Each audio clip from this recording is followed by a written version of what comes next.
Ayan guys, good morning guys. Ayan, dahil walang tigil ang ulan.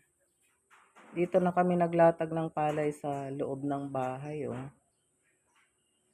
Para matuyo lang siya. Dahil pag hindi siya nailatag, ano, magiging na siya, tutubuan na. Tutubuan na, tapos iitim.